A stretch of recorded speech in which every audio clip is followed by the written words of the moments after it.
6:33, and we want to get to the terror attack at the Flint airport. The investigation in its early stages right now, but this morning we're already getting a clearer picture of the suspect. Yes, we are. Let's get to Local 4's Nick Monacelli with more on that. He joins us now live from Flint's Bishop Airport, where the attack took place yesterday morning. We know that Amor Fatui appeared in court last night. Talk us through more of what happened there. Well, you know, it was interesting because he apparently was in court with a mask on his face because he spit on one of the guards. Not sure what's going on there. There's a lot of things that are going on here at the Flint International Airport, Bishop International Airport. Things are back to normal. Flights are taking off. There are no delays here. But we are learning much more about Amor Fatui. We have learned that he has dual citizenship in both Canada and Tunisia. He came to the U.S. legally on June 16th, but he also came here with what federal investigators called a hatred for America, and he was upset, angry that he was not killed in this attack. Amor Fatui is from Montreal, and as soon as police identified him as the attacker, the FBI quickly contacted Canadian officials who surrounded his apartment. Canadian officers went inside the unit hoping to discover why he chose Flint and if he did anything suspicious along the way. Court records show last Friday Fatui left Canada crossing into the U.S. through New York State from Quebec. Then he traveled close to 500 miles through Pennsylvania and Ohio, parking at Flint's airport. It's more than a 10-hour drive, and investigators are trying to determine if he made any stops along the way. Did he meet anyone, and did he act alone? At home, published reports say Fatui talked to few people and kept to himself. They were aware, though, he was a father of several children. What Canadian investigators found at his apartment is unclear, but what happened at Bishop International has reignited an old conversation. Can airports be safer?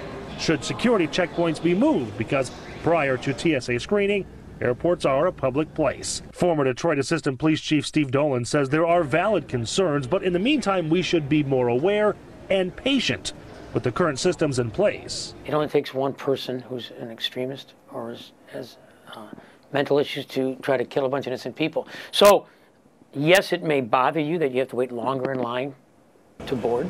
It may bother you that the police at Metro Airport are telling you to move on. They're doing it for your own safety. The biggest question, though, is why Flint and what was the motivation? We still do not know the answer to that. The attack actually happened here over my left shoulder on the second floor outside of the only restaurant here at the airport. Now, if convicted of these terrorism charges, Fatui could spend up to 20 years in prison. At the Bishop International Airport, Nick Monacelli, Local 4 News today. All right, Nick, thank you. Other questions are, did he act alone? Was he part of a terror group? I'm joined now by Andy Arena, the former director of the Detroit FBI. Andy, thanks so much for joining us. Hey, good morning. Let's talk a little bit more about where the investigation goes from here. Help us understand what's happening. Well, it seems like, at least initially, this guy was somewhat cooperative, so I'm sure they got some information off of him, what was in his pockets, what was in his bags. You know, that's certainly good evidence. But, you know, really what comes out of the apartment in Montreal is going to be key is, you know, what was he looking at? Who was he talking to? What caused this guy to do this? You know, was he radicalized online? Did he travel over to Syria? Was he trained? So I think we'll get a clearer picture over the next couple of days as to really what drove this guy to drive to Flint, Michigan to do this.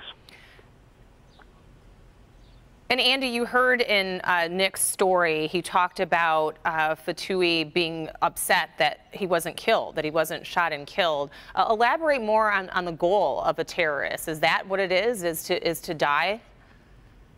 Well, I think that, you know, in a situation like this, if you can pull off an attack, you know, to actually become a martyr, to be killed, is certainly one of the goals of these individuals. You know, when we had the underwear bomber here in Detroit, you know, he did not believe he was going to survive, and was somewhat upset when he did survive, when he was not able to blow that airplane up. So that is the goal of some of these individuals.